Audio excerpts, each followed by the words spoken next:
Moi et mes camarades, on a décidé d'assigner l'État en justice pour discrimination raciale. On revenait d'un séjour, on était parti à Bruxelles visiter le Parlement européen, le parlementarium, comment ça se passe l'Union européenne, avec notre professeur de lettres-histoire, Élise Bocherel. On sort du train, je vois 3 agents de police, il y en a 2 qui m'interpellent et qui me disent « mets-toi sur le côté, c'est un contrôle de police en me tutoyant ». Et je lui demande « pourquoi vous me contrôlez ?» Après il me dit « on fait simplement notre travail ».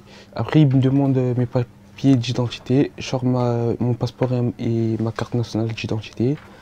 Et là, il regarde et il me dit « tu t'appelles Mamadou ?» Je fais « oui ».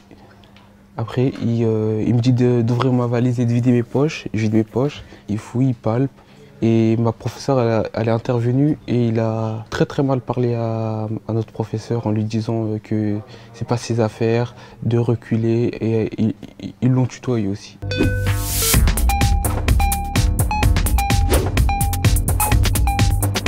Inadmissible qu'il se passe encore des choses comme ça en France. Ma professeure est partie porter plainte au commissariat Saint-Denis, ils ont refusé sa plainte. L'agent de police lui a dit qu'elle ne porte pas de plainte contre un autre policier. Et on a décidé d'entamer une procédure judiciaire et une procédure médiatique. C'était humiliant en sortant devant toute la classe, devant des millions de passagers, des millions de voyageurs à Gare du Nord. Il y a de la colère. Il y a de la colère et il y a de la tristesse aussi, c'est pas normal. Il aurait vraiment fait son travail, il aurait vu ça avec notre professeur, où il aurait rencontré toute la classe au pire des cas. Mais il n'y avait pas de raison au contrôle. Moi je pense que je suis contrôlé parce que je suis d'origine africaine et que je suis perçu comme jeune de quartier. Jeune de quartier populaire. Dès qu'on sort sur Paris, on est systématiquement dans le viseur.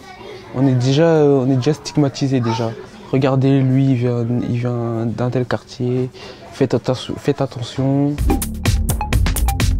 Maintenant, police et jeunes, ça veut dire confrontation, toujours dans l'affrontement. Et nous, c'est pas ce qu'on veut, c'est pas un discours anti-flic.